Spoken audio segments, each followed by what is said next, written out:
네, 강의안을 보면서 나가보도록 할게요. 자, 누구나 예언할 수 있다입니다. 오늘날 모든 성도가 하나님 음성을 들을 수 있다는 것은 신약 성경 전반에 나타나는 놀라운 진리입니다. 여러분, 이게 신약 성경의 전반에 나타나는 진리예요.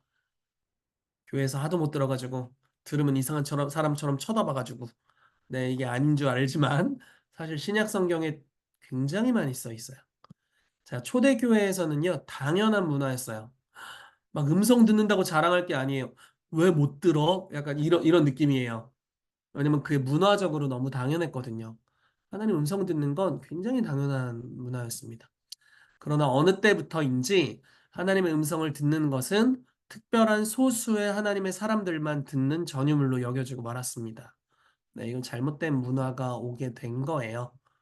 네, 본 강의를 통해서 우리 가운데 말씀하시는 하나님 만나게 되고 그 하나님의 음성을 듣는 당위성을 이해하게 되기를 바랍니다. 네, 민수기 말씀을 좀 가져왔습니다. 민수기 11장 24절에서 29절 말씀입니다.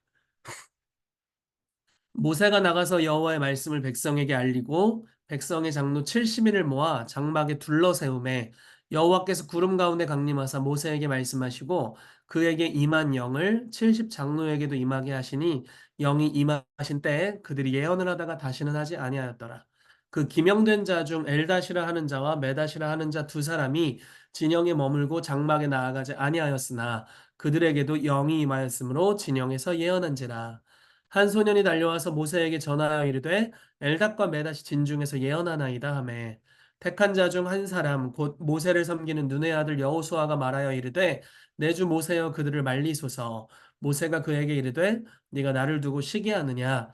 여호와께서 그의 영을 그의 모든 백성에게 주사 다 선지자가 되게 하시기를 원하노라. 아멘. 자, 하나님께서 약속하신 땅으로 들어가기 위해서 모세는 약 200만 명, 아마 300만 명일 수도 있습니다. 굉장히 많은 무리를 이끌고 가나안으로 향합니다. 그 당시에 사람 숫자를 남자의 20세부터 60세 사이 남자들의 숫자를 셌어요. 그러니까 저는 보통 곱하기 4 정도를 하거든요. 한 200만에서 300만 사이이지 않을까 싶어요. 자, 광야에서 이스라엘 백성을 이끌고 간다는 것은 단순한 여행 이상의 무언가가 필요합니다. 당연하겠죠. 왜냐면 광야는 뭘 심을 수도 없고 거둘 수도 없어요. 내가 뭐 직업이 좋아. 광야에서 무슨 소용입니까? 그렇죠. 내가 똑똑해. 광야에서 무슨 소용이에요? 내가 힘이 엄청 세. 광야에서 무슨 소용이에요? 인간이 가지고 있는 모든 종류의 것들은 광야에서 아무짝에 쓸모가 없어요. 주님이 그런 곳을 40년을 뺑뺑이를 돌리면서 이끌어 가셨어요. 그래서 하나님이 없이는 살 수 없는 곳으로 의도적으로 이끌어 가시면서 이제 애굽의 그 종살이로부터 매여 있었던 시스템의 때를 계속 벗겨내시는 것 같아요. 그래서 사람이 떡으로만 사는 것이 아니라 하나님의 입으로부터 나오는 모든 말씀으로 산다라는 것을 배우는 시간을 주십니다. 즉, 주님이 말씀하셨는데 순종하면 먹을 게 있고, 그쵸? 반석에서 물이 나오고, 마라의 쓴물이었지만 단물로 바뀌는 역사가 풀어지고요. 매일마다 만나를 주님이 내려주시고, 가끔 고기 못 먹어서 힘들 때 메추라기를 내려주시고, 그렇게 하시면서 네, 주님께서 먹여주시고, 입혀주시고, 이끌어주시는 여정입니다. 즉, 하나님은 말씀하시고, 백성들은 듣고 순종할 때, 이 순종이라는 건 믿음을 기반으로 하는데, 자, 믿음으로 순종할 때, 광야에서 살 수 있게 돼요. 놀라운 일은 40년 동안 옷이 헤어지지 않았대요. 와, 여러분 딱 이제 계절의 변화가 딱 왔잖아요. 이제 완전 여름이잖아요. 옷장을 보면 어때요? 있으나 없어. 옷이 분명히 있는데 없어. 그쵸? 계절이 또 바뀌어서 옷이 분명히 있어. 근데 없어요. 그쵸? 그런 일이 저희 집 아내 옷장에서도 자주 일어납니다. 많은 것 같은데 없대. 자꾸 없어요. 갖다 버리는지 자꾸 없어집니다. 그런 거예요. 자, 광야에서는 그렇게 없어지는 게 아니에요. 그냥 애굽에서 갖고 온 옷을 40년 입은 겁니다. 그쵸. 근데 40년 헤어지지가 않았고 신발이 부르지 않았고 발이 부르지 않았고 초자연적인 의복의 기적이 일어났어요. 그게 다 하나님의 입으로부터 나오는 모든 말씀에 순종할 때 일어났었던 일입니다. 굉장히 단순하죠. 그쵸? 자, 우리가 하나님 나라에 들어가기 위해서 믿음이 필요함과 동일하게 가나안에 가기 위해서는 믿음과 믿음으로 말미암아 나오는 순종이 필요합니다. 그러면 모든 인도하심과 필요는 하나님으로부터 공급됩니다. 그쵸? 주님이 저는 굉장히 의도하셨다고 생각해요. 사회 시스템을 벗겨버렸어요. 여러분, 저희는 사회 시스템 안에 살잖아요. 일을 안 하면 월급이 안 나오잖아요. 그쵸? 그리고 뭐 재정을 가지고 투자할 수도 있고 여러 금융 지식들도 필요하고요. 그러니까 하나님을 아는 지식 외에도 여러 가지 삶을 위한 지식들이 필요해요. 그리고 그 지식들을 가지고 지혜롭게 운영할 때 점점 더 잘 되는 일이 분명히 있기는 합니다. 그렇지만 아주 본질적으로 가장 중요한 것은 하나님의 뜻대로 살고 있는가라는 거예요. 그렇죠? 근데 사회 시스템에 묻혀 있으면 그게 별로 중요하지 않게 느껴지기도 하고 또 그것보다 하나님의 음성에 순종하는 것보다 당장에 내가 처리해야 될 업무들 그래서 타협이 있기도 하고요. 이런 것들이 있습니다. 주님이 시스템을 벗겨버리는 거예요. 저희는 이게 가능할지 모르겠지만 우리에게도 우리의 영이 그걸 인지할 수 있는 정도로 그렇게 한번 해주시면 너무 좋겠어요. 그럼 내가 어느 정도로 순종하고 있는지가 타진이 될 것 같습니다. 그럼 우리가 우리의 신앙을 좀 더 잘 점검할 수 있겠죠? 네. 자, 그러나 오늘날 우리의 신앙생활 같이 순종이 쉽지만은 않습니다. 민수기 11장 말씀에는 우리와 동일한 순종의 어려움을 겪었던 이스라엘 백성에게 하나님이 행하신 일을 기록하고 있습니다. 자, 이 말씀의 시대적 배경입니다. 이스라엘 백성 200만을 이끌고 광야를 모세가 지나고 있었어요. 하나님께서 매일 만나를 주셨는데 만나는 가시와 같고 꿀 섞은 과자와 같습니다. 그러니까 제 스타일로 말하자면 아마 조청유과 아세요? 과자 꿀꽈배기 뭐 요런 비슷한 거지 않았을까 싶습니다. 이스라엘 백성의 불만은 매일 같은 음식을 먹는다는 것이었고 그들은 고기를 비롯한 다양한 음식을 먹고 싶다고 투정을 하였습니다. 처음 먹은 만나는 맛있었을 것입니다. 그러나 계속 같은 음식을 먹을 때 막 찌어 먹기도 하고 별걸 다 해 먹었잖아요. 이제 질린 거예요. 백성들은 불만을 토로하고 하나님과 모세를 원망했습니다. 광야의 여정을 걸을 때 이런 일이 여러 번 있었기에 모세는 지쳤고 심지어 하나님께 죽기를 청하게 됩니다. 얼마나 어려웠을까요? 그렇죠? 그때 하나님께서 그분의 마음속에 계획하셨던 놀라운 일을 모세에게 말씀하십니다. 그것은 70명의 장로를 뽑는 일이었고 그들에게 모세에게 임한 성령님이죠. 모세에게 임한 신과 동일한 하나님의 신을 부어 주시는 것이었습니다. 그래서 이제 한 날을 정해서 장로 70명을 다 회막 이제 모세가 하나님과 교제하기 위해서 따로 떼놓은 하나의 텐트였죠. 회막을 하고 모이게 하였고 68명의 장로들은 회막에 모였지만 2명의 사람 엘닷과 메닷은 자신의 장막 안에 있었습니다. 명백한 불순종인 것 같아요. 아마 모세에 대해 감정이 좋지 않았든지 우선순위에 문제가 있든지 아마 여러 문제가 있었을 것 같습니다. 자, 이제 하나님의 성령이 68명의 장로들에게 임하여 예언을 하기 시작해요. 자, 예언은 성령께서 임하실 때 나타나는 가장 빈번한 역사입니다. 성경을 보면 성령님이 임하시면 구약은요, 100% 예언하고요. 신약은 방언하고 예언해요. 거의 예외 없이요. 거의 예외 없이. 자, 그런데 순종하여 나오지 않은 2명의 장로들에게도 하나님의 성령께서 임하십니다. 그래서 그들도 예언을 합니다. 모세를 사랑했고 그에게 전적으로 순종했던 여호수아의 눈에 그것은 달갑지 않은 일이었습니다. 그래서 모세에게 청합니다. 내 주 모세여, 금하소서, 못하게 하소서. 진중에 있는 저들로 예언하지 못하게 하소서. 그러자 모세는 하나님의 마음을 깨닫고 선언합니다. 여호와께서 그의 영을 그의 모든 백성에게 주사 다 선지자가 되게 하시기를 원한다. 70명의 장로들만 예언하는 걸 내가 원하지 않아. 68명 순종한 사람들만 예언하는 걸 원하는 게 아니야. 조금 문제가 있어도 걔네도 하잖아. 주님은 그걸 원해. 근데 그보다 더 그의 모든 백성에게 성령을 부어주셔서 다 선지자 되게 하시기를 원한다. 이게 주님의 마음이고 이게 요엘서에 또 한 번 예언이 되죠.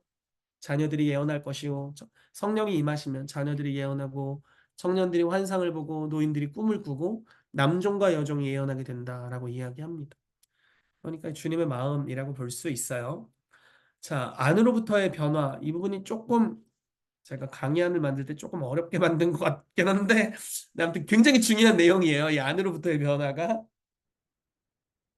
자, 그 말씀을 좀 보겠습니다. 두 가지 말씀을 보고 좀 설명을 해드려 볼게요. 자, 예레미야 31장 31절에 34절인데, 여호와의 말씀이니라 보라 날이 이르리니 내가 이스라엘 집과 유다 집에 새 언약을 맺으리라. 자, 이건 이제 구약의 옛 언약이 아니라 새 언약, 신약의 새 언약을 이제 예표하는 겁니다. 이 언약은 이 언약은 내가 그들의 조상의 손을 잡고 애굽 땅에서 인도하여 내던 날에 맺은 것과 같지 않다. 그러니까 구약과 같지 않다. 조금 다른 언약이다. 내가 그들의 남편이 되었어도 그들이 내 언약을 깨뜨렸다. 왜 죄인이니까 이제 어쩔 수 없었던 거죠.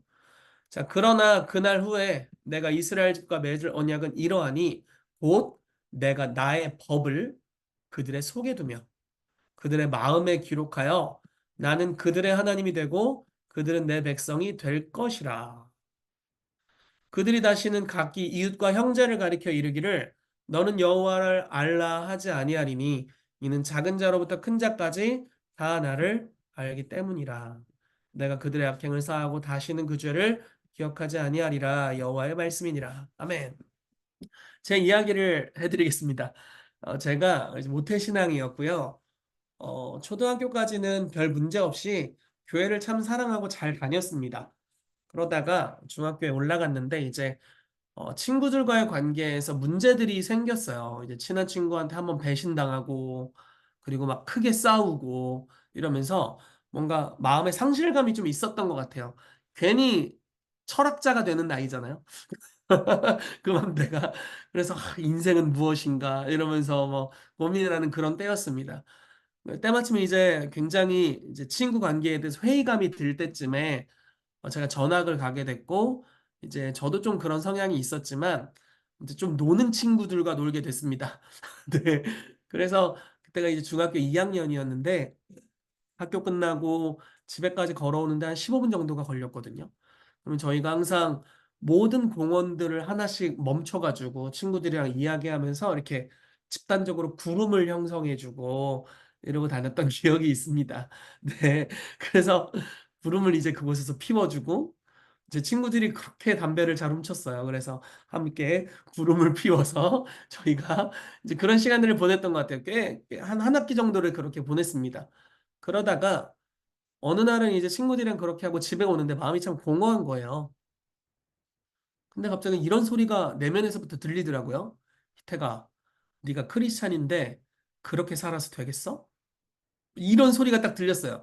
그래서 내 양심이 드디어 소리를 내나 이런 생각이 들었습니다. 그때는요. 근데 되게 놀라운 게 그걸 듣자마자 몇 가지의 변화가 즉각적으로 생겼는데 첫 번째는 그때부터 담배를 안 폈어요. 그냥 바로 끊었어요. 전혀 고민도 없이. 그리고 두 번째로는요.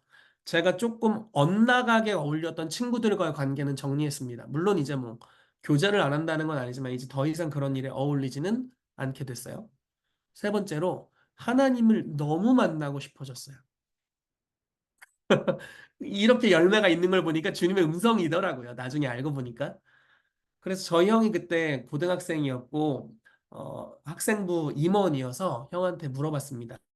형, 나 하나님 만나고 싶은데 어떻게 해야 돼? 그랬더니 하루에 1분씩 기도하면 주께서 너를 만나 주시리라. 뭐 이러더라고요.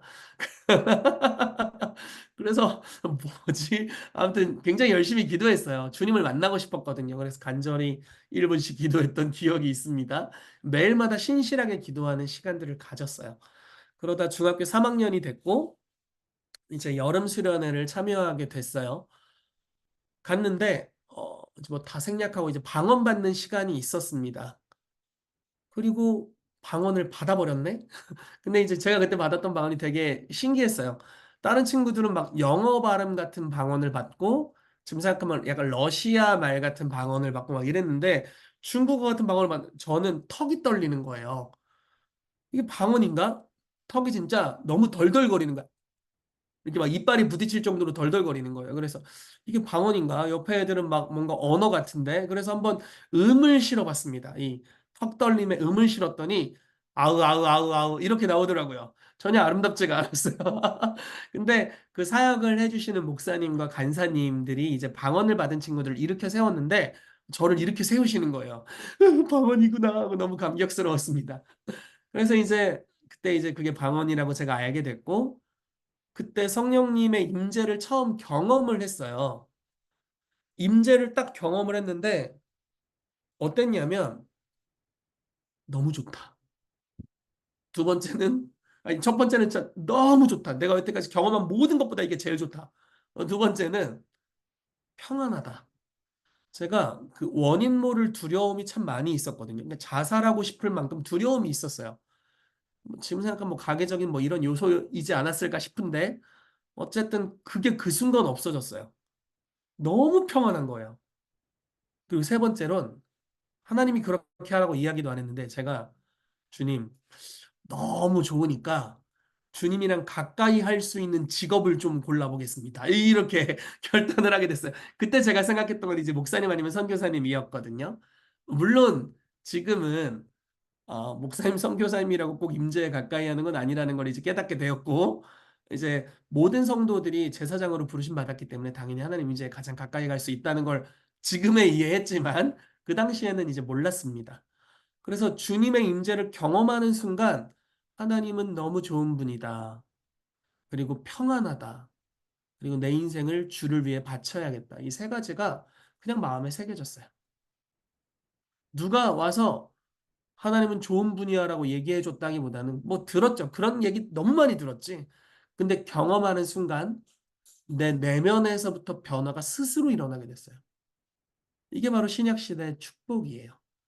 자, 왜 이런 일이 일어나냐면 구약 시대를 판명하는 건 딱 그 모세가 십계명을 받을 그때 딱 그 어떤 스타일인지가 드러나요.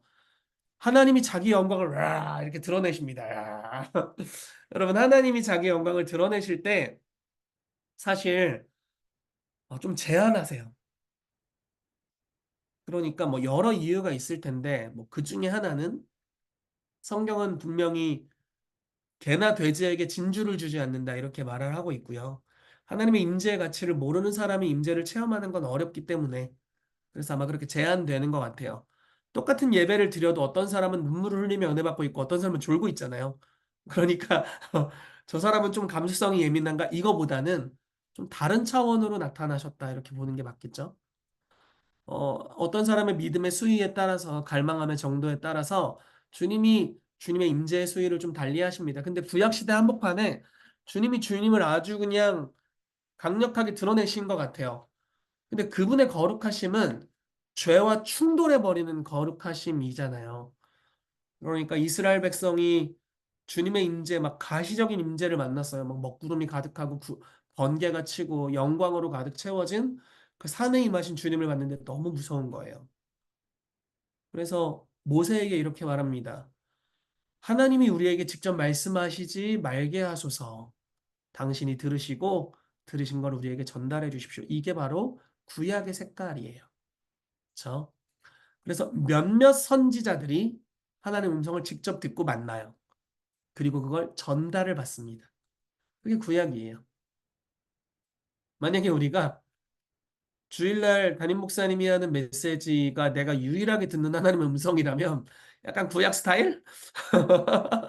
약간 구약 스타일일 수 있어요. 물론 그거 너무 중요하고 저도 매주 뭐 많이 설교하는데 그거보다 더 중요한 게 있습니다.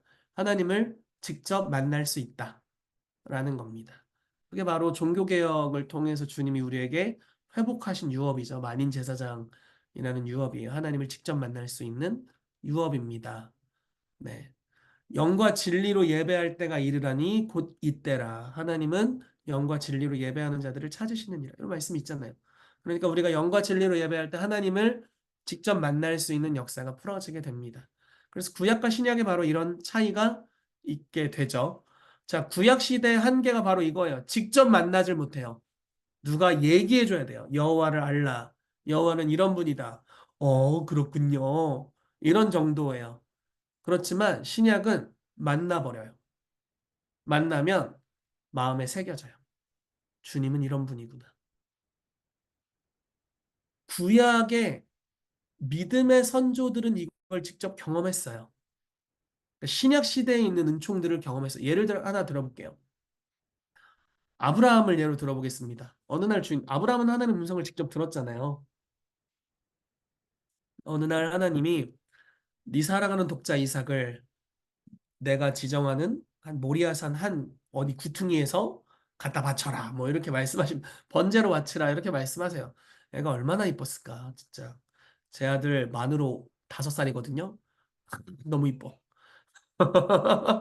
너무 이뻐! 깨물어버리고 싶게. 너무 이쁘거든요. 근데 아브라함 진짜 100세 낳은 아들이니까 얼마나 이쁘겠어요. 정말 말로 할 수 없이 이쁠 겁니다. 근데 아들을 죽이라니.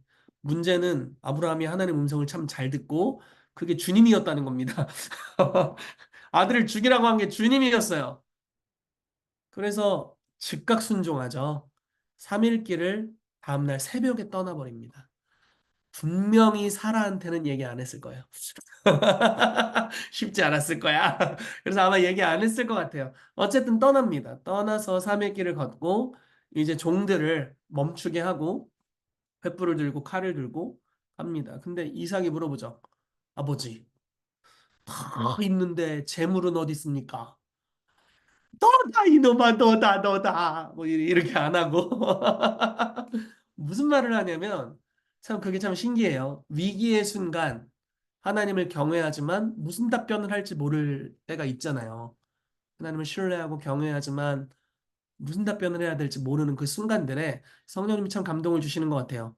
여호와께서 친히 준비하시리라 이렇게 해버렸네. 근데 그게 나중에 예언이었죠. 여호와 이레에 대한 예언이었어요. 그래서 이제 산을 올라갑니다. 아마 이삭이 앞장섰겠고 도착했을 때 아브라함이 뒤에서 뒷목을 쳤겠죠. 이게 치고 기절을 시킨 다음에 이제 붙들어 매고 네, 제단을 깔고 이제 칼로 죽이고 불태우는 것만 남은 거예요. 칼을 들어서 죽이려고 하는 순간 천사가 개입하죠. 그래서 아브라함아 아브라함아 그렇게 하지 마라 이렇게 얘기를 하고 네가 이제야 여호와를 경외하는 줄 알았다. 이렇게 얼마나 막 얼마나 힘들었을까? 그 순간 다 맥이 다 풀려버렸을 것 같아요. 그래서 뭐 하나님 막 축복을 약속하시는데 지금 그거 듣는 것도 문제가 아니야. 뭔 소리를 하시는데 막 몰라 몰라 막 뭐라고 약속하셔. 근데 주변을 돌아봤더니 양이 한 마리가 보이는 거예요. 수풀에 걸린 양. 그래서 그 양을 대신하여서 우리 아들을 대신해서 제사를 지내는데 그 순간 갑자기 내가 3일 동안 마음고생하며 연단되었었던 이유가 계시적으로 순간 깨달아져요. 아, 내가 지금 뭘 체험했나 봤더니 하나님 아버지가 모든 인류를 위해서 자기 아들을 이 산에서 죽이실 것에 대한 그분이 행하실 일에 대한 예행 연습을 내가 했구나. 라는 걸 깨닫게 돼요. 하나님이 왜 자식 죽이라고 했나 이해가 도대체 안 됐지만 세상을 이처럼 사랑하사 독생자를 죽이라고 그분이 하실 것에 대한 예행 연습이었구나라는 걸 깨닫고 몇 천 년 뒤에 오실 하나님의 유일한 어린 양이신 예수 그리스도에 대한 계시를 받게 됩니다. 이게 바로 하나님을 만날 때 우리 마음에 새겨지는 하나님의 법입니다. 이런 게 얼마나 많은지 참 얼마나 감사한지 모릅니다. 한 번은 예배 사역, 그러니까 예배 캠프에 갔어요. 그래서 제가 강사로 매년 섬기는 예배 캠프가 있는데 거기서 메시지를 나누고 이제 다음 날이 됐습니다. 한 청년이 찾아온 거예요. 근데 행색이 믿는 사람 같지가 않았어요. 그러니까 뭐 겉보기로 평가할 순 없지만 온몸에 문신이 있었고 거기는 굉장히 부모님 말 잘 듣는 착한 애들이 오는 그런 느낌의 집회 장소거든요. 근데 그런 친구는 아니었어요. 그 친구가 오더니 저한테 질문을 하는 거예요. 목사님 뭐 물어보고 싶은 게 있는데요. 그러는 거예요. 그래서 우리 얘기하자 그랬더니 뭐라고 얘기하냐면 어제 저녁에 목사님이 집회를 인도할 때 너무 무서웠대요. 네가 더 무서워 보이는데? 그래서 왜 무서웠는지 이제 모르니까. 근데 제가 이제 제 마음에 드는 느낌이 축사가 일어나고 있구나. 이게 귀신이 떠나가고 있구나. 이런 느낌이 들었어요. 그래서 넌 여기 어떻게 오게 됐어? 그랬더니 이런 얘기를 해주는 거예요. 이영표 선수 간증을 들었대요.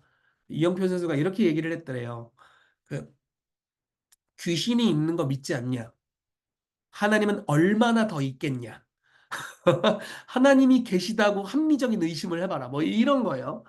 그래서 주변에 이제 가족들이 하나님이 살아계시다고 얘기하는데 내가 한번 의심 좀 해보자 해서 온 거예요. 그래서 뭐 그날 왔다가 갑자기 너무 무섭고 뭐 이랬던 겁니다. 그래서 이제 그 친구를 위해서 기도를 해줘야 될 것 같아서 이제 잠깐 기도를 해줬어요. 그랬더니 갑자기 이 친구가 주님이 느껴진다는 거예요. 주님이 느껴져요. 뭐 이래요. 주님이 널 너무 사랑하셔서 네가 느낄 수 있도록 역사해 주시나 봐. 그랬어요. 근데 이 친구가 항상 뭐라고 얘기했냐면 엄마랑 이모랑 이제 막 주변 분들한테 하나님을 경험할 수 있어 얘기하면 뻥치지 말라고. 짜고 치지 말라고 이랬던 거예요. 야, 주님이 지금 임하셨어. 막 느껴져. 이러면은 짜고 치지 말고 이렇게 했던 거예요. 치유가 일어나 그럼 막 사기치고 있다고 이랬던 친구예요. 그래서 이제 자기가 이제 짜고 치는 반열에 들어오게 된 겁니다. 그래서 이제 주님 이제 이 친구를 어떻게 기도해 줘야 될까요? 이렇게 이제 제가 속으로 질문을 하고 있는데 주님이 치유 사역을 해주라는 감동을 주시는 거예요. 그래서 어디가 아픈지 몰라서 이제 물어봤습니다. 너 아픈 데 있니? 그랬더니 있대요. 손가락 마디마디가 너무 아프고 무릎도 옛날에 다 박살나서 수술해가지고 너무 아프대요. 수술 후유증이 양쪽으로 다 심한 거예요. 그래서 그럼 우리 무릎부터 기도하자 하고 무릎을 기도해 줬는데 그냥 그 즉시 100% 나았어요. 나도 놀래고 걔도 놀래고 걔 진짜 놀래고 손을 기도해 줬는데 손도 완전히 나았어요. 그러니까 보통 치유사역이 이렇게 강력한 경우는 또 드문 일인데 그냥 한 번 기도할 때마다 100%로 다 나았어요. 그래서 너무 좋아하더라고. 진짜 짜고 치는 반열로 들어왔어, 이제. 그래서 제가 이렇게 물어봤어요. 혹시 예수님을 영접하지 않을래? 그랬더니 하겠대. 그래서 능력 전도했습니다. 능력 전도. 예수님을 영접하고 예배 캠프를 이제 진행하고 있는 그 교회 목사님께 연결해 드려서 그 교회 성도가 됐습니다. 참 감사한 일이죠. 표적과 기사를 경험한 거예요. 하나님을 직접 체험하는 거죠. 그러니까 뭐 예언뿐만 아니라 하나님을 직접 경험해요.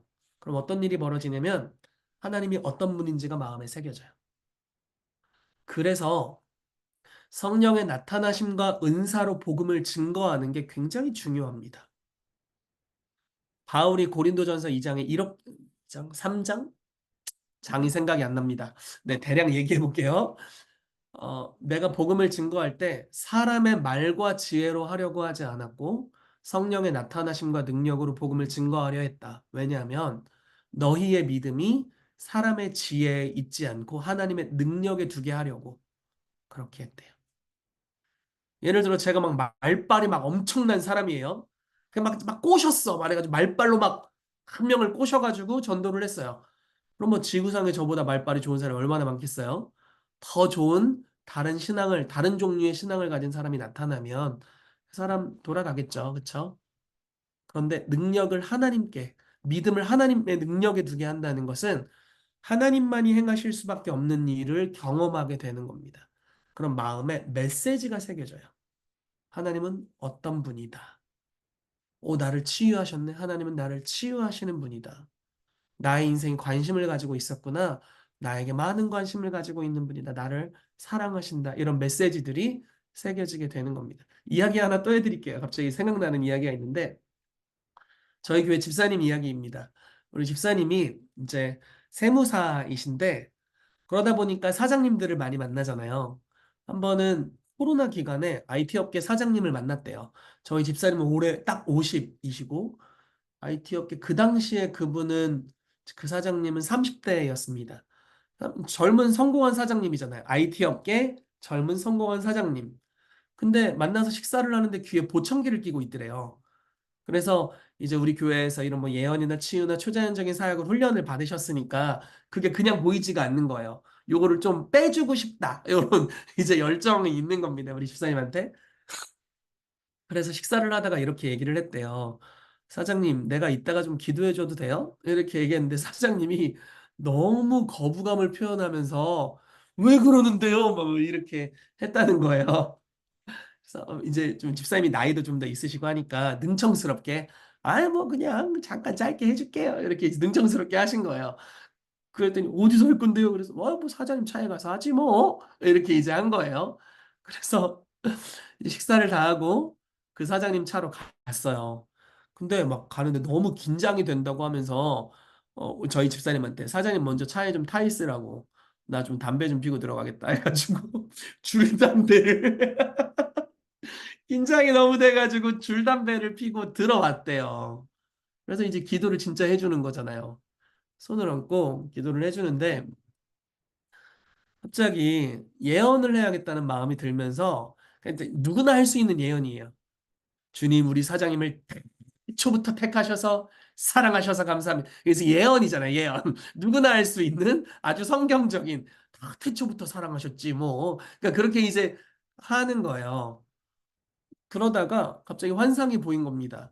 근데 어떤 내용이었냐면 그 사장님이 밤마다 잠을 못 자고 메리아스를 입고 잠을 못 자고 뒤척이는 모습이에요. 근데 그 모습 환상이 굉장히 뚜렷했고 베갯잎 색깔도 보였고 이불 색깔도 보였어요. 그래서 얘기를 한 겁니다. 사장님 혹시 밤마다 걱정이 많아서 잠도 못 자고 메리아스 입고 못 자고 베갯잎 색깔은 요거고 이불 색깔은 요거냐 그랬더니 막 너무 놀라는 거야. 어떻게 알았냐고. 하나님이 사장님을 너무 사랑하셔서 나에게 알려주신 것 같다. 그랬더니 갑자기 울더래. 야, 안 믿는 사람인데 갑자기 울더래요. 그러니까 하나님이 날 알고 있다고? 나 이렇게 힘들어서 나 혼자 막 고민을 이야기할 때도 없고 막 마음에 스트레스가 얼마나 많았을까요? 사업을 하니까. 그러니까 자기가 제어하지 못하는 영역들이 참 많잖아요. 굉장히 어려웠을 거예요. 그래서 걱정에 둘러싸여 있는데 하나님이 내 상황을 알고 있다니 마음에 새겨지는 거예요. 그래서 복음 전해야겠다 이런 생각이 드셨나 봐요. 그래서 복음을 전했답니다. 그리고 예수님을 영접했대요. 귀 기도해 주는 거 까먹었대.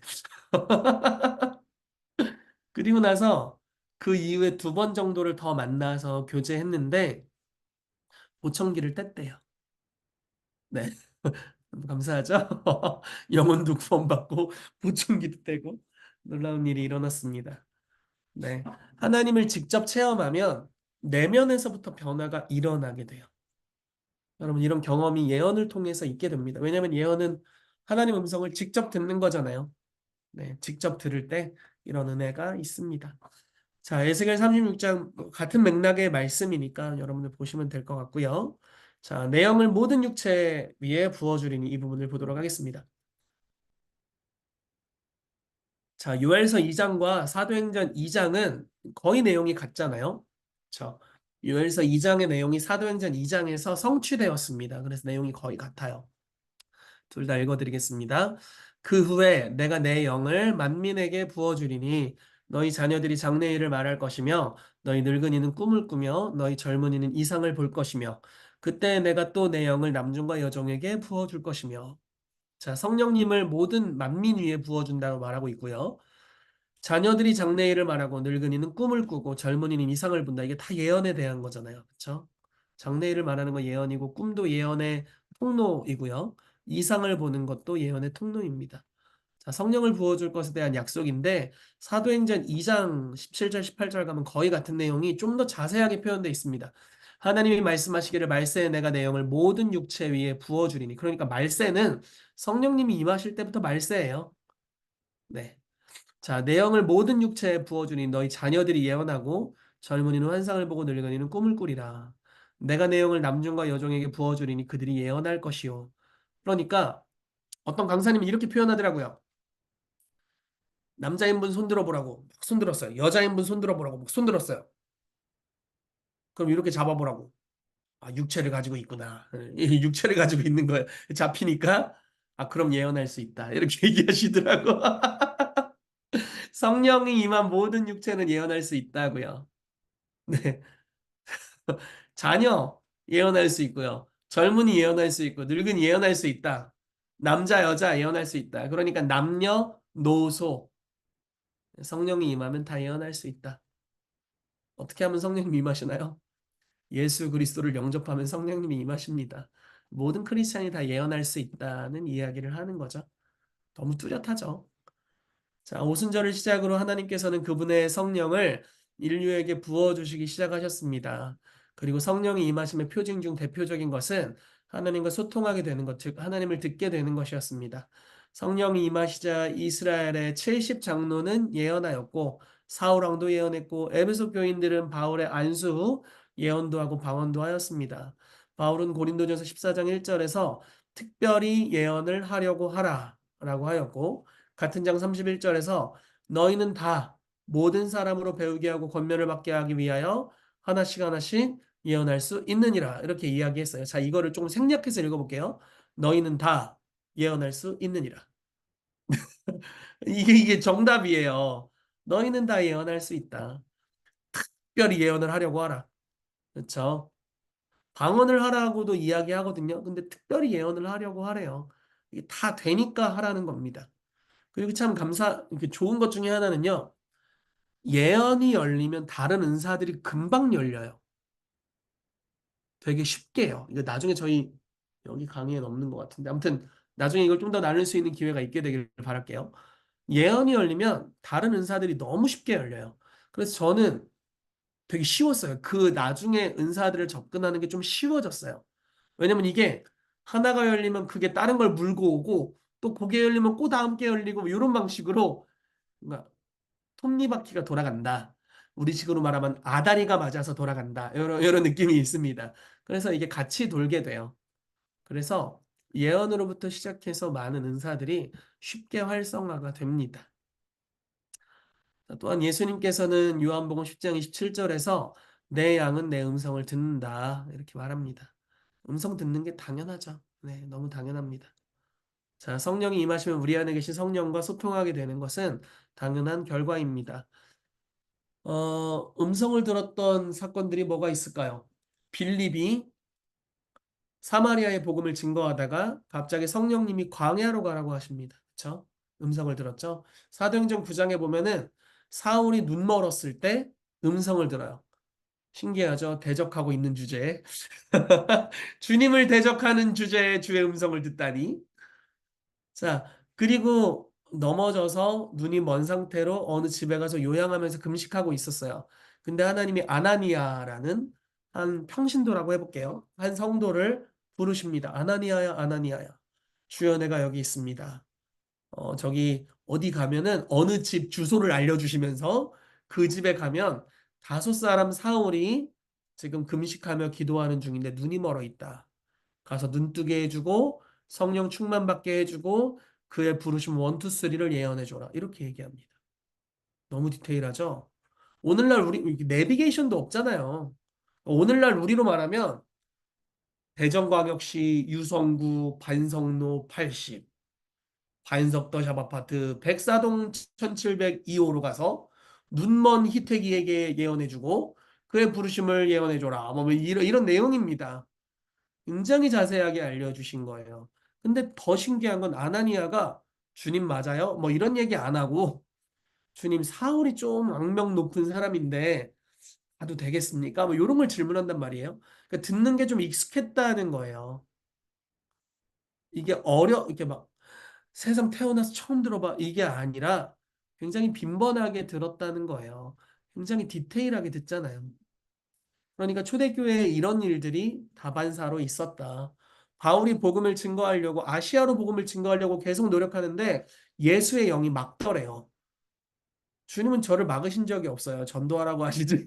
근데 여러분 전도를 너무 열심히 하면 주님이 전도의 방향성을 주관해 가길 원하세요. 제 말이 이해가 되십니까? 그러니까 주님은 주님이 주신 명령을 귀 닫고 내가 알아서 순종할 테니까 주님은 신경 끄세요. 이게 아니라 나와 교제하면서 나의 명령을 순종해라. 이렇게 하세요. 일어나 나와 함께 가자. 이렇게 하시는 분이세요. 손을 잡고 같이 걸어가시는 분이세요. 그래서 바울에게 그 마게도냐 사람 하나를 환상으로 보여주십니다. 사람이 나타나서 와서 우리를 도우라 이렇게 하죠. 그래서 바울이 복음 전도의 방향을 소아시아에서 유럽 지역 마게도냐의 첫 지방인 빌립보로 돌렸어요. 그게 이제 사도행전 16장의 결과입니다. 그래서 복음 전도가 강력하게 빌립보에서 일어나게 됐고요. 베드로가 원래는 유대인에게만 복음을 증거했고 이방인과 상종하지 않았어요. 그런데 어느 날 지붕에서 기도하는데 환상을 보여주십니다. 부정한 생물들이 있어요. 예를 들어 우리식으로 말하면 순대국밥 같은 게 나온 거예요. 돼지 못 먹잖아. 내장 못 먹잖아요, 유대인들이. 근데 그런 게 나온 거예요. 막 족발 이런 거 나온 겁니다. 그러니까 주님, 저는 부정한 생물은 먹을 수 없습니다. 이렇게 얘기했더니 주님이 하나님이 깨끗하게 하신 것을 네가 부정하다고 하지 마라. 이렇게 세 번 동일한 환상을 보고 떠나게 됩니다. 근데 거의 동시간대에 고넬료가 천사의 방문을 받고 하나님 음성을 듣게 되죠. 너의 구제가 하나님께 상달되었다. 요빠라는 지역에 가면 베드로라는 사람이 있을 텐데 베드로를 청해서 나의 말씀을 들어라. 그래서 그렇게 동시에 하나님이 계시적으로 양쪽에 말씀하셔서 여기서 군사를 보냈는데 군사를 보내서 웅성웅성하는 사이에 베드로는 지붕에서 도대체 이 환상이 무슨 뜻이요? 하고 있는데 성령님이 내가 그들을 보냈으니 따라가라. 그래서 지붕 아래로 내려가서 웬일로 와 슈 했더니 이제 자초지정을 이야기하는 거예요. 아, 나를 이방인의 집에 보내시는구나. 가서 하나님이 깨끗하다고 하셨으니까 부정하다고 하지 않고 같이 식사를 하고 교제를 하고 복음을 증거했는데 성령께서 그들에게 임하시는 역사가 일어나게 됩니다. 그러니까 이게 다 계시를 통해서 이루어졌다는 거예요. 예언을 통해서 이루어진 일이었다. 굉장히 많습니다. 너무너무 많아요. 네, 자 넘어가 보도록 하겠습니다. 계절을 바꾸시는 하나님이 있고요. 계절을 유지하거나 뒤로 물러가게 하는 종교의 영이 있습니다. 이걸 좀 이야기를 해볼게요. 히브리서 1장 1절 2절입니다. 옛적에 선지자들을 통하여 여러 부분 여러 모양으로 우리 조상들에게 말씀하신 하나님이 이 모든 날을 마지막에는 아들을 통하여 우리에게 말씀하셨으니 이 아들을 만유의 상속자로 세우시고 또 그로 말미암아 모든 세계를 지으셨느니라. 네. 옛날에는요, 선지자들을 통해서 여러 부분 여러 모양으로 말씀하셨대요. 좀 이렇게 표현을 해볼게요. 하나님이, 하나님이 이만한 분이면, 아브라함은 하나님을 요만큼, 다윗은 요만큼, 욥은 요만큼 보여준 거예요. 근데 이 모든 날의 마지막에는 아들 예수 그리스도를 통해 하나님을 완전히 보여줬어요. 그래서 빌립이 이런 말을 하잖아요. 아버지를 우리에게 보여주십시오. 그랬더니 예수님이 나를 본 자는 아버지를 보았거늘 왜 아버지를 보이라 하느냐 뭐 이러시잖아요. 그러니까 우리가 하나님이 어떤 분인지 알기를 원한다면 예수님이 복음서에서 어떻게 행동하셨는지를 보면 그게 오늘날 하나님의 제스처가 될 거예요. 현장에서 가늠하다 잡힌 여인이 우리 교회에 출석했어요. 어떻게 하실래요? 저를 주리를 들고 돌로 쳐라. 이렇게 하실 겁니까? 아니요. 정죄할 수 있는 권한이 누구에게도 없다고 주님이 선언해 주실 거예요. 그쵸? 예수님이 그렇게 하셨죠. 너를 돌로 치려던 자들 어딨냐 했더니 없어졌어요. 다 찔림을 받고. 유일하게 심판할 수 있는 분이 선언하십니다. 나도 너를 정죄하지 않는다. 온 땅의 심판자의 선언이었어요. 다시는 가서 죄를 짓지 마라. 아마 오늘날 넘어지는 수많은 사람들을 향해서 물론 그 죄진 게 옳다고 얘기하는 건 절대 아닙니다. 그리고 어떤 죄는 심각한 오염을 낳아요. 그래서 어떤 사람에게는 진짜 씻을 수 없는 상처를 주기도 해요. 그렇지만 정죄할 수 있는 권한이 있는 사람은 없습니다. 아무튼 그런 것들 우리가 주님으로부터 배울 수가 있어요. 자, 근데 어쨌든 구약 시대에는 선지자들이 하나님 음성을 직접 듣고 부분적으로 이제 하나님에 대해 나타냈단 말이에요. 그런데 신약 시대는 어떻게 됐냐면 모든 이가 하나님 음성을 들어요. 이제 성령 강림의 때잖아요. 성령님이 모든 육체에 임하세요. 위에서 능력, 어떤 목적을 위해 능력을 받을 뿐만 아니라 각 사람 안에 내주하세요. 구약 시대에는 없었던 일이에요. 목적을 위해서 위로부터 권능을 부으시던 때는 있었는데 내주하시진 못하셨거든요. 근데 이제는 내 안에 거주하세요. 우리 안에 집을 짓고 사세요. 우리 안에서 말씀하시고 역사하시는 분이세요. 그래서 하나님 음성을 다 들을 수 있다라는 겁니다. 여러분, 하나님 음성을 다 들으실 수 있습니다. 네, 다 들을 수 있어요. 자, 문제는 뭐냐면요. 하나님은 구약에서 신약으로 때를 옮겨 주셨는데 마귀 쉐키는 신약에 있는 우리를 구약 시대 사람처럼 살도록 묶어 놓는다는 거예요. 제 말이 이해가 되세요? 자, 다니엘서 2장 21절 말씀 볼게요. 그는, 여기서 그는 하나님입니다. 그는 때와 계절을 바꾸시고 왕들을 패우시고 왕들을 패하시고 왕들을 세우시며 지혜자에게 지혜를 주시고 총명한 자에게 지식을 주시는도다. 자, 때와 계절이 바뀝니다. 구약에서 신약으로 바꾸세요. 그런데 다니엘서 7장 25절 여기서 나오는 그는요 적그리스도를 예표하고 또는 그 적그리스도를 예표하는 어떤 한 인물이 태어나서 이런 짓을 할 거다 뭐 이런 뜻입니다. 그가 장차 지극히 높으신 이를 말로 대적하며 또 지극히 높으신 이의 성도를 괴롭게 할 것이며 그가 또 때와 법을 고치고자 할 것이며 이렇게 나오고 있죠. 자, 그러니까 하나님은 계절을 바꾸세요. 그리고 적그리스도 또는 악한 영, 마귀 쉐키 뭐냐면 하나님의 때를 하나님의 때에 성도들이 이르지 못하도록 성도들을 괴롭게 한다고 표현하고 있어요. 이 여기서 괴롭게 하다라는 것은 정신적인 공격을 이야기하는 거거든요. 정신을 괴롭게 해서 하나님의 약속된 계절에 누릴 수 있는 것들을 누리지 못하게 한다라는 겁니다. 여러분, 하나님 음성을 듣는 것은 너무나 당연한 거예요. 근데 여러분, 여러분들 교회 가서 저 음성 들어요. 그럼 무슨 소리 들을 것 같으세요? 잘 들었네. 이런 소리 들을까요? 그러면 너무 좋은 교회 다니시는 거예요. 주님은 뭐라고 말씀하시디? 나한테 좀 나눠줘 볼래? 여러분, 괜찮은 거예요. 근데 보통 안타까운 건 좀 너 너무 들어갔다. 너무 극단적인 것 같아. 위험해. 균형을 잡아야지. 뭐 이런 이야기들을 듣는단 말이에요. 이 종교형의 역사라고 생각해요. 네, 사단의 역사, 교회 안에서 역사하는 사단의 역사라고 생각합니다.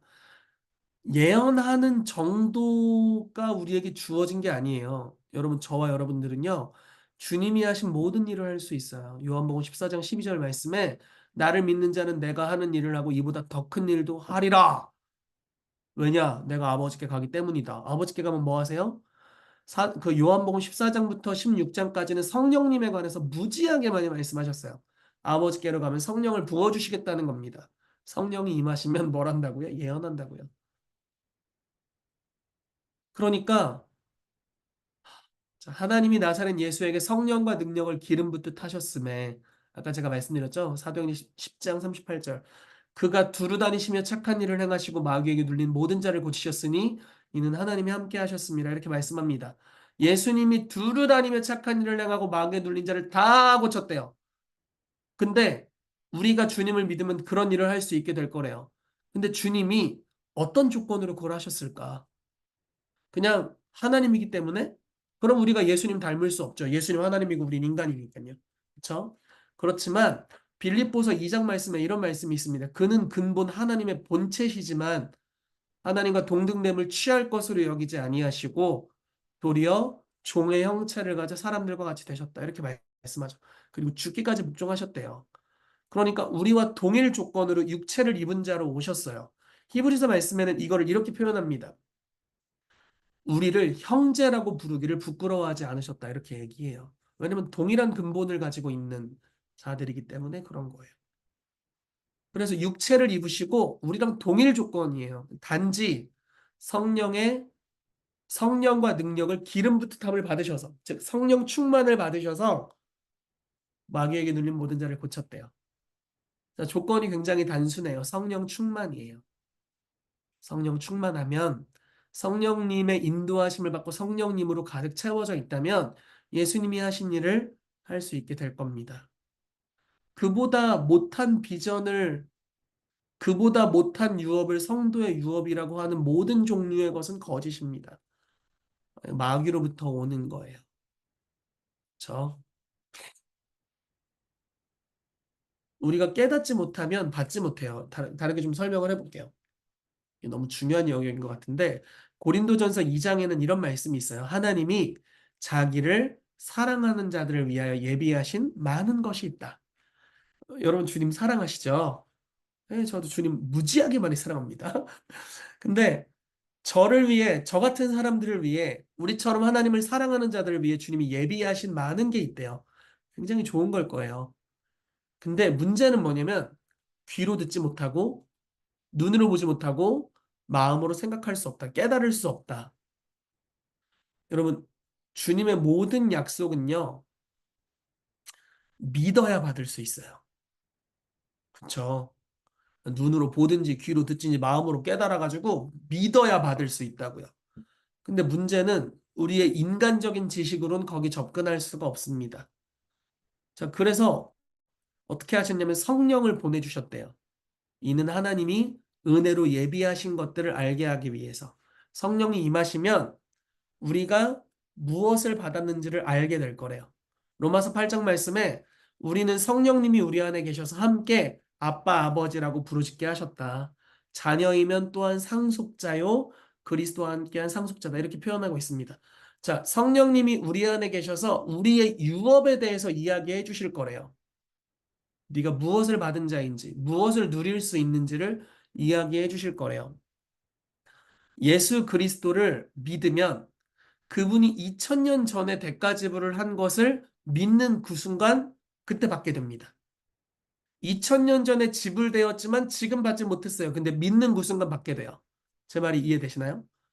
제가 심장에 병이 있었습니다. 한 6년, 7년 정도를 진짜 하루 12시간씩 누워 있었어요. 정말 페인처럼 살았어요. 그리고 하루에 한두 시간을 제외하고는 현기증 때문에 제정신이 아니었어요. 진짜 너무 약 오른 거는 그때 치유사역을 했는데 사람들이 치유된 거예요. 가장 약올라. 나는 아파 죽겠는데 남은 치유되는 정말 약오른 광경들이 삶에서 있었습니다.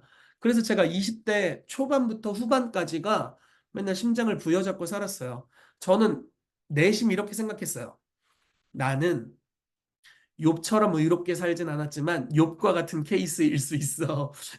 뭔가 그 마귀가 질병을 주잖아요. 그래서 그런 케이스일 수 있어. 또 하나, 나는 삼층천 가본 적 없는데 바울처럼 자고하지 않게 육체의 가시가 있는. 그때는 제가 육체의 가시를 이렇게 몸에 이제 질병으로 해석했는데 지금은 좀 저희 성도들 중에 다르게 해석하시는 분들이 있더라고요. 아무튼 그때는 그렇게 해석을 했습니다. 그래서 이거 치유 안 될 것 같아 이렇게 생각한 적이 있어요. 그러다가 주기도문에 대한 말씀을 들었어요. 근데 주기도문 강의 막 설교 같은 걸 막 듣는데 이렇게 얘기를 하시는 거예요. 뜻이 하늘에서 이루어진 것 같이. 나를 향한 하나님의 뜻은 하늘의 상태다. 하나님의 뜻은 하늘에서 이루어진 것 같이. 이미 이루어졌잖아요. 하늘을 보면, 천국을 보면 그게 나를 향한 하나님의 뜻이구나. 천국에 질병이 없지 아마. 뭐 이렇게 된 겁니다. 그리고 그 다음 구절이 땅에서도 이루어지이다. 땅에서 이루어지도록 기도해라. 이 땅은 아직 이루어져 있지 않구나. 그럼 나는 어떻게 해야 되는가? 내 심장 아파 죽겠는데, 저는 제가 일찍 죽을 거라고 생각했거든요.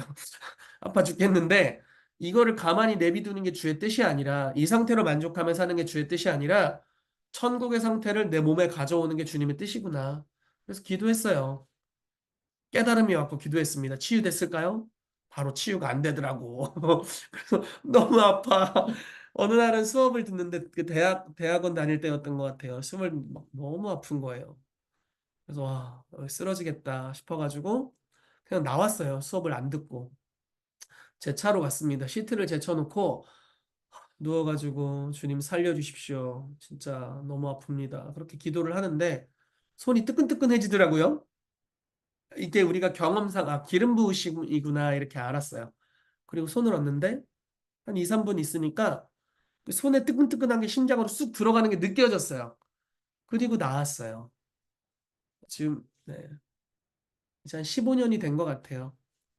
지금이 가장 몸무게가 무겁고 제 인생은 성장 중입니다. 몸무게가 제 인생에 가장 무겁고 제일 건강해요. 너무 감사해요. 와, 진짜 하나님 만세입니다. 그러니까 제가 무슨 이야기를 하고 있었냐면 유업으로 주신 많은 것들이 있는데 깨달으면 가질 수 있어요. 자, 깨달으면 믿을 수 있어요. 믿으면 받을 수 있어요. 그걸 성령님이 해주세요. 자, 반대로 계시가 임해서 깨달으면 믿을 수 있고 믿으면 받을 수 있는데 계시가 임하는 것을 회방하는 게 누구냐? 마귀예요. 이미 허락된 걸 허락되지 않은 것처럼 여기게 하는 게 마귀라고요. 그게 이제 제가 말한 계절을 유지하게 하려는 종교의 영이에요. 하나님 직접 만날 수 있는데 야 무슨 하나님 직접 만나 직통 계시냐? 너 이단이냐? 이러면 이제 마음이 어때요? 정신이 괴로워져. 정신이 괴로워진다고요. 괴롭다. 그래서 이거 안 할래. 네, 그렇게 돼요. 제가 이런 사역을 대학생 때부터 했습니다. 그랬더니 제 친구들이 찾아와서 뭐랬는 줄 아세요? 태가 예언이라고 하지 말고 묵상이라고 하면 어때? 너는 묵상이라고 해라. 나는 예언이라고 할 거야. 이렇게 얘기했습니다. 왜냐면 묵상 너무 중요한 성경적 용어인데 예언은 아니에요. 예언은 또 다른 영역이고 묵상은 또 다른 영역입니다. 유업이 각기 달라요. 저는 성경에 기록된 모든 종류의 유업을 제 걸로 취하고 싶어요. 그리고 우리 교회 성도님들이 그걸 다 취하는 사람들이 됐으면 좋겠어요. 그러기 위해서는 제가 주님이 약속하신 분량만큼 열려 있어야죠. 그쵸? 때로는 그것이 내 정신을 좀 괴롭게 하더라도 네, 뒤로 후퇴할 수는 없습니다. 예언, 하나님이 오늘날 성도들에게 주신 유업이죠. 치유, 당연히 할 수 있죠. 축사, 모든 성도가 다 할 수 있죠. 누가복음 10장에 뱀과 전갈을 밟으며 원수의 모든 능력을 제어할 수 있는 권능을 주었다. 너희를 해할 자가 결단코 없으리라. 하나님께로부터 나신 자가 저를 지키시며 악한 자가 그를 만지지도 못하리라. 이런 말씀들이 이미 있는데 우리가 못하러 귀신이 없다. 귀신을 쫓을 필요가 없다. 이런 걸 두려워할 필요가 없죠. 성경이 쓰여지기 전에나 있었던 이적과 기사다. 이런 것들을 우리가 믿을 수가 없습니다. 네, 성경 어디에도 그런 식으로 해석하는 게 땅하지가 않아요. 고린도전서 13장 말씀에 이런 말씀이 있어요. 온전한 것이 오면 부분적인 것이 패할 것이다. 방언도 패하고 예언도 패하고 지식도 패하리라.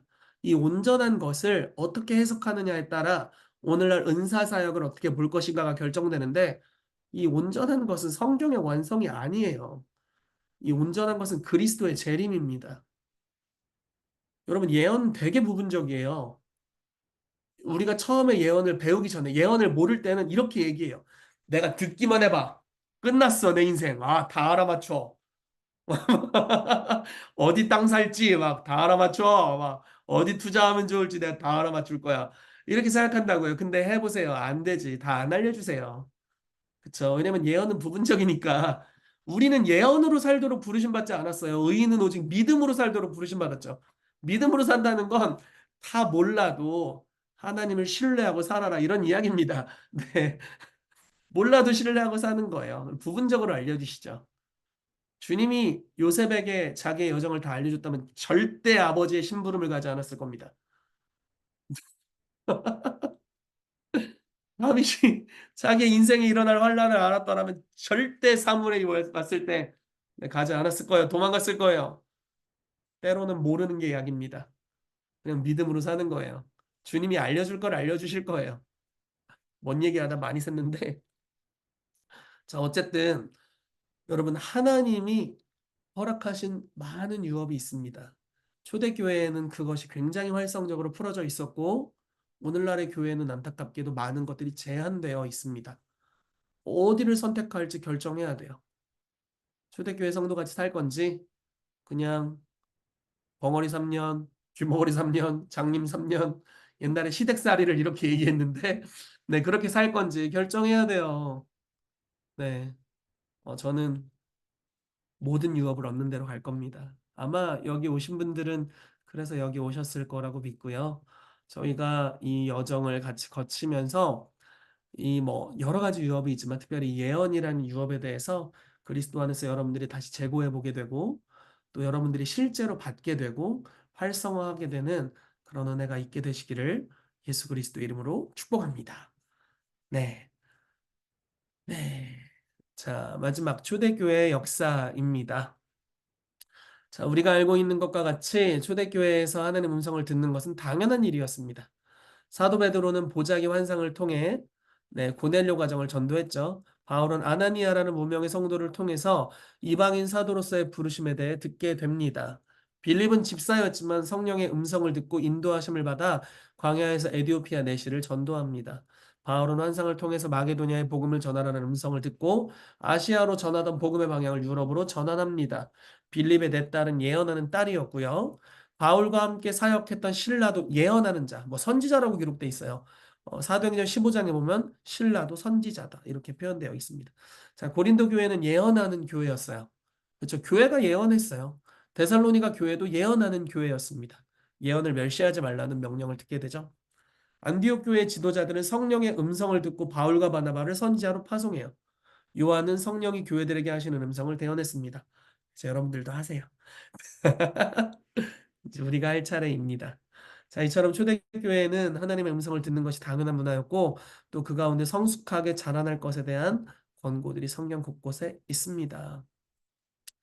자, 결론입니다. 구약 시대 한복판에서 하나님의 의도를 발견했던 모세는 선포합니다. 여호와께서 그의 영을 그의 모든 백성에게 주사 다 선지자가 되게 하시기를 원하노라. 요엘서 2장 말씀은 이 말씀을 또다시 예언의 형태로 선포하고 사도행전 2장의 오순절 사건을 기점으로 성령의 임하심과 대표적인 표징인 예언이 같이 드러나게 됩니다. 모든 성도에게는 성령께서 내주하시며 내주하시는 성령께서는 우리 안에서 말씀하시는 것입니다. 너무 당연하죠. 여러분, 성령님이 우리 안에 계신 지가 얼마나 되셨나 모르겠어요. 저는 모태신앙이라. 그래도 좀 나중에 예수님을 진짜 영접한 걸로 치면은 지금 30년? 30년 조금 안 됐습니다. 20년 후반이 됐어요. 들어야죠. 여러분, 제가 결혼한 지 12년이 됐거든요. 제가 연애 9년, 결혼 12년, 이제 21년을 저희 아내랑 거의 붙어 살았습니다. 요즘 어느 수준이냐면 이 정도 수준이에요. 저희 아내한테 은정아, 이거 뭐지? 하는데 이게 뭔지 제 머리에 아직 정리도 안 됐고 이게 뭔지도 맥락이 없는 말이에요. 근데 아내가 그걸 얘기해줘. 진짜 신기했어요. 이게 뭐지? 했더니 그거를 어떻게 알아들었나? 나도 모르는 거를 얘기를 해줬는데 그게 맞아.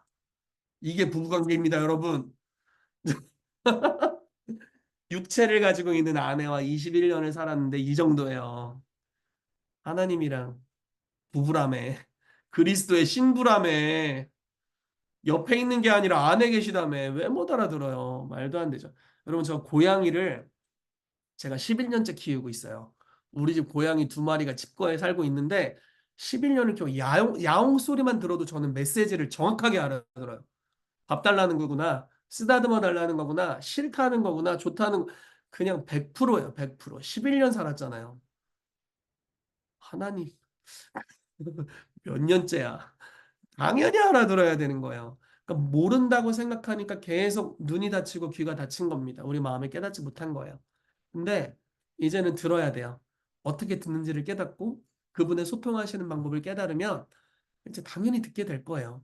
아마 이미 듣고 있었을 거예요. 그걸 이제 딱 집어내지 못했을 뿐일 겁니다. 그래서 여러분들에게 하나님 음성을 듣는 놀라운 은혜가 풀어지게 되기를 예수 이름으로 축복합니다. 네, 제가 기도하고 강의는 마무리하도록 할게요. 아버지 감사합니다. 성령님을 체험할 때, 주님의 음성을 들을 때, 성령님이 우리의 삶에 직접 역사하시는 것을 경험할 때, 우리 내면에 하나님의 메시지가 새겨지게 됩니다. 주님, 우리가 이것을 경험하기를 원합니다. 성령 하나님 오셔서 우리 마음에 새겨주시옵소서. 주님이 어떤 분이신지를 그냥 지식을 공부하는 차원을 넘어서서 다른 사람이 전달해주는 메시지를 듣는 것을 넘어서서 주님이 우리 가운데 역사하시고 내가 주님을 직접 체험할 때, 주님의 사랑을 느낄 때, 주님의 임재를 경험할 때, 주의 선하심을 경험할 때, 내 마음에 하나님이 어떤 분이신지 새겨주셔서 주님을 아는 영생은 곧 참 하나님과 그의 보내신 자 예수 그리스도를 아는 것이다 말씀하셨는데 그 주님을 경험하여 아는 은혜가 우리 가운데 풀어지도록 주여 일하여 주시옵소서. 주님을 찬양합니다. 예수 그리스도의 이름으로 기도합니다. 아멘.